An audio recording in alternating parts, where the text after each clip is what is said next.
She was the last of her kind. He was the last of his hope. Together, in a desert that remembered silence better than sound, they chose not to be saved, but to stay. If that stayed with you, subscribe for more stories like this. The first time I saw the Lethari, she was lying half buried in the sand, barely breathing. The sun had already dipped below the red horizon, staining the sky with molten violet, and the wind off the dunes carried the dry whisper of ancient things best left untouched. I didn't know what she was at first. Just another ruin the desert had half swallowed. Metal, I thought, or bone. Something dead. But she blinked. Her eyes, huge and dark, with glints of pale copper deep inside, fixed on me, and for a second I forgot to breathe. I'd come out that evening looking for radio scrap. Old relay nodes the wind sometimes uncovered. I'd found plenty over the months. Bits of carbon mesh, polymer frameworks, sometimes a casing full of inert processors too degraded to be useful. But this? She was alive. An alien. Truly alien. Not just the bipedal, committee-approved, translation chip-compatible kind of alien they show you in the old educational holograms. She was slender, built like something halfway between a cephalopod and a willow branch. Soft bands of shifting gray-blue skin shimmered across a long torso. Faint lines, like ripples of bioluminescence, pulsed down her arms, slow and weak. She wasn't moving, but she was watching me. "Hey," I said, stupidly, dropping to a crouch. "You are you?" Her eyes didn't blink again, but something flickered through the lines along her side. Not speech, not warning, not even fear. Recognition. It was like she'd been waiting. Not for help. For me. I hesitated, then pulled off my scarf, shook out the coarse grit, and started brushing away the sand around her chest and arms. She didn't flinch. Her skin was warm to the touch, but not like flesh. More like the warmth of sunlight that's been hiding just beneath the surface of a stone. Underneath, her left side was burned, badly. Not fresh, but not healed either. Some kind of crash damage, I guessed.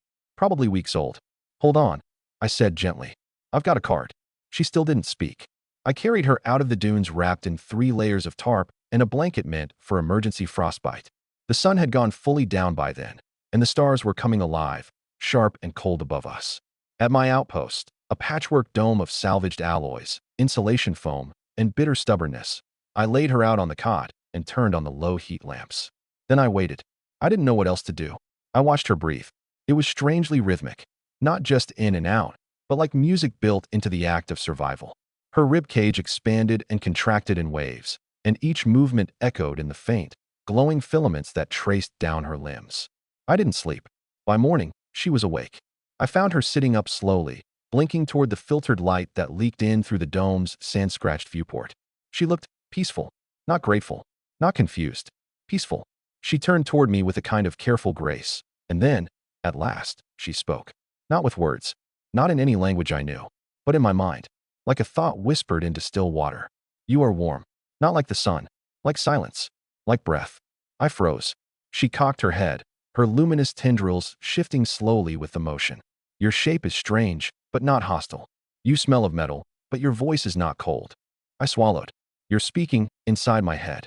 "No, you are listening." Her eyes closed again, not sleep, but concentration, and for a moment I felt her presence more clearly. Not invasive, not sharp, just there, curious, measured. Then, "You do not know what I am." "No." "Good." And she smiled. It was a strange expression. Not human, not even close. A gentle shift of skin along her lower face, a change in glow, a relaxation in her body. But unmistakably, a smile. "I am called Cyril. In your voice, it may break. But that is all right." "I'm Tom," I said. "Tom Reyes." She tasted the name without speaking it. And I could feel her remember it. Not store it. Remember it. Like it was something precious. "You carry solitude the way we once carried fire." I didn't know what to say to that. She was dying. Or recovering. Or something in between. I had no idea what her biology required. What she needed to heal. If that was even possible. But I made soup anyway. It felt like something human to do. She watched me ladle the weak broth into a cracked ceramic bowl like I was performing a ritual older than stars. When I offered it, she didn't reach for it. "It is not for the body. It is for the space between us. You don't eat." "Not as you do." I sat beside her and sipped the soup myself. She watched every movement with calm, interested eyes. Then she said, "You do not ask what happened to me." "No." "Why?" "Because I think you've had enough taken from you. Your story doesn't have to be another thing people steal." That made her go still. Then, "You are soft." But soft is not weak. After that, we didn't speak for a while. She stayed in the dome. I scavenged what I could: power cells, synth fiber, a few old water filters that hadn't rusted completely through. And when I came back each night, she was always there. Not waiting, just present, like she'd never left. Sometimes she'd hum, if that's what it was. A kind of low vibration, too subtle for ears, but resonating in the chest if you sat close enough. It felt like conversation. Eventually, I started to hum back. We never discussed the crash, the injury, her people, my past. Not yet, because there was a language forming in the space between words. And somehow, it was enough. Cyril grew stronger. Not in the way humans do. Not by color returning to her skin or bones knitting beneath bandages. Her glow changed. The slow ripple of light beneath her skin became more steady, more certain. Her limbs moved with more grace, less hesitation. The way she watched me shifted too, less like she was assessing, more like she was listening even when I wasn't speaking. I didn't ask questions. Not directly. But I did leave an old slate pad near her cot with a stylus and a list of icons. Water, fire, heat, cold, hunger, sleep. Symbols. Just in case. The next day, she'd added her own. Spiral shapes, interwoven circles, lines broken in two and then reconnected like old circuits rediscovered. I didn't understand them, but somehow I did. We were building something. Not a language exactly, but a rhythm. A way to meet between species, between silences. She was fascinated by human hands. One night, I caught her watching mine as I twisted wires into a power cell adapter. When I glanced over, she didn't look away. Instead, she reached out, slowly, without intrusion, and touched my knuckle with one tendril. So many bones. And yet you shape things softer than stone. You're not wrong, I said, smiling faintly. We're mostly mistakes wrapped in muscle. But your mistakes make warmth. That is rare. There was a moment where I felt the silence stretch, like the room itself was holding its breath. Then she drew her tendril back gently, curling it close. I spent a lot of time rebuilding the dome's water relay system. The desert winds had clogged the filters again, and the pressure valves were leaking microbursts into the walls. Cyril didn't offer to help. She didn't need to. Instead, she sat nearby, absorbing. She asked about the things I did, not with words, but through intent. When I tightened a bolt, she mirrored the motion. When I rethreaded fiber, she ran a slow ripple of light across her forearm in sync. When I cursed at the pump for the third time in a row, she pulsed a soft flash of amused color that made me laugh out loud. Not because it was funny, but because it was the first time I didn't feel alone. She told me, in fragments, that her kind once lived deep within the currents of a gas giant far from here, not as separate bodies, but as one mind stretched across many vessels. They were singers, she said, architects of resonance. Their technology wasn't built, it was grown, layered into harmonics, coaxed from atmosphere and vibration. And then something changed. They broke the deep song. Who? Us. You mean, your people? She shimmered, uncertain. We. And not we. It shattered. Some escaped. Some became silence. I floated a long time. Too long. I nodded. I floated once too. Not in space. Just life. Got tired of people who talked over me instead of with me. So I left. Set up out here. No one bothers you in the dunes. She leaned forward, tendrils brushing the edge of her blanket. But you kept making things. Even in silence. Well, I said, half laughing, my generator breaks every 3 weeks. So it's either that or freeze to death. Still, you shaped warmth. That night, she sat closer to the fire. She didn't need to heat. Her biology seemed adapted to temperatures that would make me shiver. But she liked the way the flames danced. We didn't talk much. We didn't need to. She began to leave things for me. Small things. One morning, I woke to find a perfect spiral of quartz dust arranged on my work table, each grain placed with care, shimmering faintly under the dome lights. Another time, a piece of scorched hull plating from her craft appeared on the cot, smoothed at the edges like she'd shaped it herself. I kept it near my tool bench. And once, just once, I found a fragment of crystal tucked inside my boots. It pulsed faintly, a quiet resonance I could feel in the bones of my foot. I didn't ask why. I just started leaving things in return. A press leaf from one of the desert creepers near the ravine. A sliver of polished ceramic from a broken comm dish. A soft, beaten strip of copper she'd watched me untangle from a salvage capacitor. There were no rules. Only offering and acceptance. Only memory, shared in pieces. On the 30th evening, I found her outside, standing fully for the first time. Her body shimmered beneath the starlight, tall, elegant, translucent in places like the light itself bent to accommodate her presence. She turned when she heard me, and I felt something shift. Not her. Me. Because I realized then that I no longer saw an alien. I saw someone who belonged. Here. Now. With me. She gestured toward the stars. Your maps are wrong. Probably. The ones who hurt us did not come from your kind. But they came through you, through the pattern of what you are. I didn't know how to answer. So I didn't. But you are not that pattern. You choose shape. Then she looked down and added, so do I. The wind stirred around us. The stars blinked like old embers. I stepped beside her, hands in my coat pockets. You're not going anywhere for a while, right? I do not wish to float again. Good. I didn't say it, but I think she heard what I meant. I didn't want to float either. Not anymore. The storm came without warning. The sky shifted color so fast it was like someone had flipped the spectrum inside out. One moment the sun was bleeding over the dunes in its usual dusty orange arc. The next, darkness fell like a curtain pulled too hard. Wind screamed across the valley, slamming against the dome in deafening bursts. Dust. Stone. Shattered heat plates I hadn't bothered to retrieve. Cyril was outside. I didn't even think, just grabbed my scarf and ran. The sand hit like a wall. Sharp, dry, unforgiving. My goggles did nothing. I called her name, out loud, uselessly, and pushed into the wind. I found her crouched near the northern ridge, arms wrapped around her core, glowing faintly beneath the sting of the storm. Why are you out here? I shouted, tugging at her shoulder. She didn't answer. She didn't need to. She was afraid. Not of the storm. Of herself. When I pulled her inside, half-dragged, half-carried, she didn't resist, but she was trembling. It was the first time I'd ever seen her shake. Inside the dome, with the lamps dimmed and the wind howling like a dying god outside, she sat on the floor, her skin pale and flickering like a light on the edge of failure. You're hurt. Not my body. Then what? She looked at me, really looked, and for the first time, her voice in my mind sounded like breaking glass. I remember. I knelt in front of her. Tell me. She hesitated. Then she placed one tendril glowing faintly now against my forehead. And I saw. Not in words. Not in images. In feeling. A planet of wind and pressure, clouds swirling in columns of electric fire. Cities grown like coral, suspended in gas, layered in song. Thought not spoken but woven between hundreds, no, thousands of Lethari, their minds braided together in harmonic waves. Peace. Beauty. Then rupture. A sound that should not exist. A silence that screamed. And then destruction. Not just physical. Mental. The network, shattered. The harmony, broken. Each mind torn from the whole and flung into isolation like ice cast into fire. Cyril had survived. But not entirely. I float. Still. Even now. You cannot hear it. But I scream. I wrapped my hand around her tendril gently, carefully. I can try. She shivered. I was not meant to be one. I was meant to be many. Then we'll be many. One piece at a time. She blinked, a strange, shimmering movement like light catching on deep water. You are small. And yet, not hollow. I'm full of broken things, I said. But I've learned how to carry them.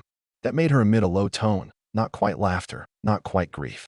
We sat that way through the worst of the storm. The wind clawed at the dome, the temperature dropped, and the solar arrays outside bent like flags. But inside, it was still. Because something in her had changed. Something in me had too. The next day, I woke to find her working. Not moving objects, not building machines shaping. She'd found the leftover copper mesh from an old relay coil and was weaving it into a lattice across the inner wall of the dome. It looked chaotic at first, random, like broken circuits. But when I stepped back, I saw it. A spiral. A pattern. A map, not of stars, but of resonance. You're building something. She nodded, her filaments glowing softly. I remember how to hold. Not just float. Later that day, I brought out my old guitar, battered, detuned, missing a string. I hadn't touched it in years. Something about music always felt too vulnerable. But that day, I played. Not a song. Just notes. Scattered. Soft. Like I was searching. Cyril sat near me, not watching, just listening. And then she joined. Not with voice. With vibration. She hummed that same intertone resonance she used when thinking, but louder now. Deliberate. In sync. Not echoing me, not copying, harmonizing. A duet between species. We played for hours. When we stopped, there were tears in my eyes. Not from sadness. From connection. From being heard. That night, she sat beside me by the fire. Closer than before. Her tendrils rested near my hand, almost touching. I do not know your shape. Not fully. You don't have to. But I want to. I turned to her. You're learning. I am too. She tilted her head. What is this called? When two shapes remain separate, but choose not to drift. Companionship, maybe. And if they wish to stay close, then that's something deeper. She pulsed faintly, a warm, rose-colored light down her arms. Then I will stay close. And I whispered. Me too. They came at dawn. I didn't hear them at first, not because they were quiet, but because everything else had gone still. The birds that usually fluttered near the ravine fell silent. The wind held its breath. Even the sand seemed to wait. Then the sky cracked. A ripple of sound rolled over the valley like thunder wrapped in static. A ship, sleek, angular, nothing like the soft shape Cyril had described, punched through the atmosphere and touched down in the southern basin, kicking up a spiral of dust that turned the horizon to smoke. Cyril sensed them before I did. She stood by the eastern window, light brushing the curve of her shoulders, but her glow had changed. Not rhythmic, not peaceful. It flickered in jagged pulses, warning. They have found the echo. Who? Those who drifted after us. Who were the shape of silence, but speak in hunger. She turned slowly, tendrils curling inward. They followed the fracture. Followed me. I didn't ask more. Instead, I grabbed my toolkit, stripped power from the dome's secondary node. Rerouted emergency comm lines into decoys. The outer motion sensors I'd installed last year, more to warn me of wandering sand dogs than anything real, flared red across the console. I checked the screen. For figures. Tall. Too tall to be human. Slender like Cyril, but angular. Weapons visible. Not guns, not blades. Tools shaped for precision, not mercy. They moved like they'd done this before. Cyril stood behind me, silent. You know them? I knew what they became. After the fall, they cut themselves from the song. Not to survive. To dominate what was left. They're looking for you. They are looking for what I carry. I didn't ask what that meant. I just checked the charge on the dome's external disruptors. Less than 30%. No way to hold them off if they wanted to fight. They'll scan for energy. If I redirect. No. Her voice struck like a chord too sharp to ignore. You run. I will draw them away. I turned on her, furious. No, absolutely not. I didn't stay here all these years to watch someone else walk out into the fire. They will break this place. Then let them. Let them see what standing looks like. She paused. A tremor moved through her. Not fear, but conflict. Then, why do you stay, Tom Reyes? I took a breath. Because she deserved the truth. Because I know what it's like to be abandoned. Because I know what silence feels like when it's sharp enough to cut. Because I spent so long waiting for something real to reach back. And when it finally did, it had your voice. Her glow changed again. Not bright. Not fearful. Warm. I did not come here to be found. But perhaps, I was meant to be remembered. I moved to the main hatch. They'll be here in minutes. Then let us not waste them. Together, we rewired the dome's shielding grid, not to defend, to blind. I overclocked the comm spires until they began to hum like angry ghosts. Cyril inscribed patterns into the copper mesh she'd woven days ago, harmonics layered into architecture, invisible but pulsing with resonance. And then they arrived, tall and thin, limbs jointed in ways that made the body seem like a weapon. Their skin was darker than Cyril's, their glow sharp, narrow, almost cold. Their leader stepped forward. Its voice struck like feedback. You are broken. Cyril answered without flinching. No, I am remembered. The thing tilted its head. You left. You abandoned the voice. You carry what was not yours to keep. I carry what chose to survive. You will give it to us. It is not yours. I stepped forward. You're not taking anything. 3 of the others raised their hands. Light bloomed, aggressive, focused. Then the dome pulsed. Cyril had triggered the mesh. The entire space resonated. Not sound, not pressure, but memory. A harmonic wave so deep it wasn't heard. It was felt. Beneath the skin. In the teeth. In the blood. The invaders staggered. One fell to its knees. The leader hissed. You used the song against us? No. I remembered it. And then Cyril sang. It wasn't loud, but it was real. A note that bent space, that filled the dome with the shape of belonging. A sound not of victory, but of refusal, of grief, of wholeness lost and chosen again. The invaders fled, not broken, but hollowed, as if reminded of something they could no longer reach. The sky cleared slowly. Dust settled. I leaned against the wall, breath shaking. She came to stand beside me. Not victorious, just present. You didn't have to stay, I whispered. Neither did you. And she reached out. One tendril, wrapped around my fingers. And in that moment, I knew. Whatever came next, we would face it together. The days after the storm were quiet. Not empty. Not hollow. Quiet like breath drawn before speaking. Like the soft settling of soil over the roots of something just beginning to grow. We didn't talk much. Not because there was nothing to say. Because we knew. Words would come later. For now, there was the work. Cyril had retuned the copper lattice on the dome wall. Not for defense this time, but for sound. For memory. The resonant web sang low and steady through the mornings. Echoing faintly through metal and stone. I didn't understand the language, but I knew what it meant. It meant, we are still here. It meant, we remember, but we continue. Outside, the dunes had shifted in the storm, uncovering an old solar well. The unit was half buried, worn smooth by decades of grit, but the inner collectors were intact. I pulled it free over 2 days, while Cyril sat nearby shaping a series of crystalline arcs from salvaged refractors. She was building something. She wouldn't say what. But every time I passed, she looked up and met my eyes like she already knew I'd understand, eventually. At night, we sat close beneath the stars, the cold wind pressing in from the black horizon. I offered her a thermal wrap once. She declined. The cold sings softer than fire. You're strange. So are you. I think we're both okay with that now. She pulsed a slow wave of warm color, her version of laughter. I'd learned. Gentle. Fond. One morning, I woke to find her gone. The dome was untouched. Her place by the fire still held the faint glow of her shape. But she was outside. I followed.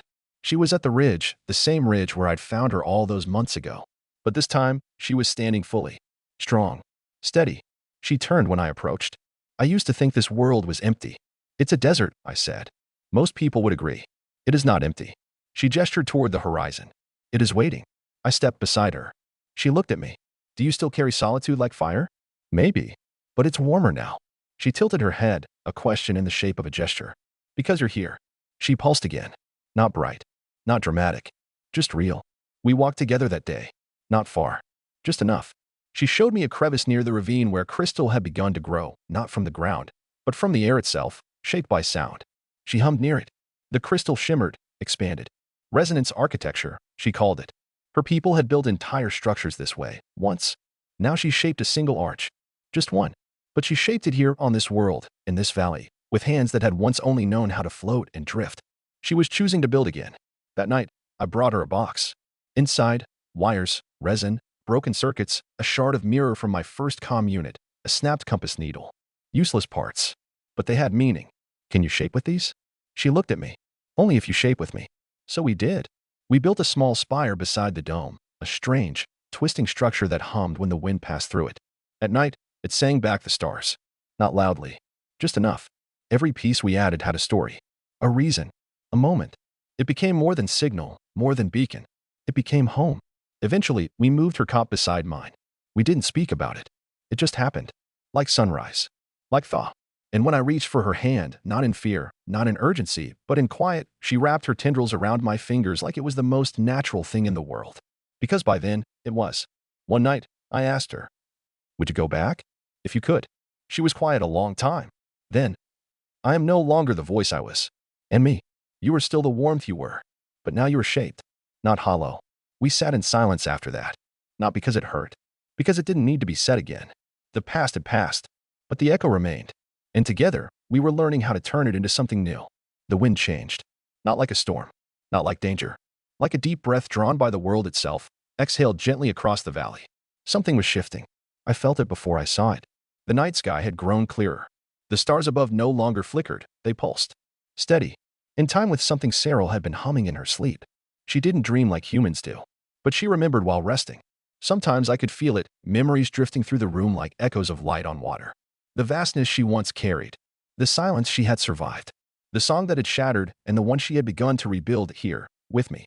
I stood outside the dome that morning and looked at what we'd made. The small spire still hummed, faint and constant. The copper-laced lattice now shimmered even in daylight. Beneath it, the desert had begun to shift, not away, but around. As if the land was adjusting, softening, letting something new root. She joined me just after sunrise. She didn't speak. We stood shoulder to shoulder, eyes to the dunes. I'd almost forgotten how far you could see from this ridge. The world stretched out in golden layers, all the way to the sky's curve. After a while, she turned to me. You are no longer waiting. I was waiting for something I didn't know existed. And now I just want to see what we become.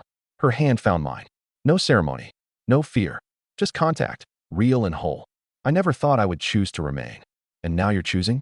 She pulsed gently, the light along her skin warm as breath. Not just choosing, belonging. A shuttle passed in the distance that day. High and fast, trade route, probably. I didn't bother signaling. Neither did she. We weren't hiding, but we weren't reaching out either. Not yet. Because sometimes, the most powerful thing isn't calling the galaxy to you. It's learning to stay still enough that someone, or something, might find peace in the sound of you being exactly where you are. We kept building. Not with plans. Not with goals. Just together. A second spire joined the first, tuned slightly higher. Cyril shaped a shallow dome into the ridge wall. Not for shelter, for song. When the wind passed through it at just the right speed, the valley answered. And sometimes, in the twilight, I swear I could hear her people. Not real, not alive. But remembered, honored, carried. One evening, I brought out the old guitar. It was still missing a string. Didn't matter. I played anyway. Cyril sat across from me, eyes half closed. When I stopped, she spoke without sound. You are shaped like music now. I smiled. You shaped me. We shaped each other. I don't know what tomorrow brings. I don't know if others will find us, or if time will sweep our little dome away into the dunes someday. But I do know this. There was a desert. There was silence. And we made something more. Not a rescue. Not a legend. Just a life. Ours. Together.